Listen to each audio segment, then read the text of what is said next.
Muli po naming paalala mga kapuso, doble ingat sa pagmamaneho tuwing maulan at madulas ang kalsada gaya ngayon. Sa E. Rodriguez Avenue sa Quezon City kanina madaling araw, sugatan ng isang lalaking nangangalakal ng basura matapos mabundol ng taxi. Hindi raw napansin ng taxi driver ang biktima dahil sa malakas na ulan. Ang mainit na balita, hatid ni Dano Tingkungko.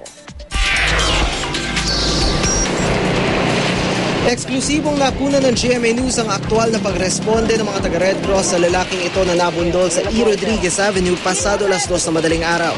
Di makausap na maayos ang lalaki na umano'y scavenger sa lugar. Pero ayon sa mga volunteer ng Red Cross, base sa mga sugat na tinamo ng lalaki sa ulo at binti, nabundol ito habang tumatawid. Okay lang po yan, hindi po kami. Ang nakabundol sa kawawang mama, ang taxi driver na itong umamin sa mga responding tauhan ng QC Traffic Police na hindi raw niya nakita ang biktima tumatawid dahil bukod sa lakas ng buhos ng ulan, itim din ang suot nito.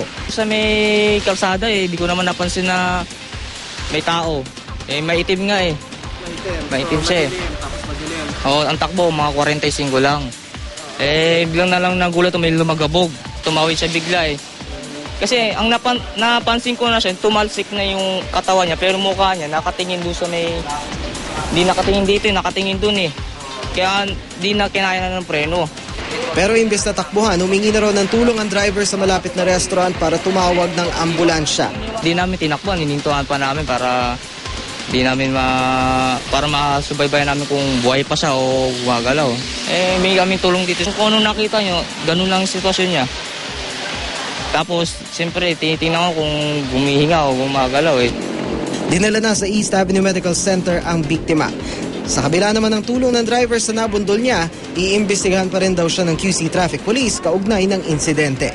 Dano Tingkongko, GMA News.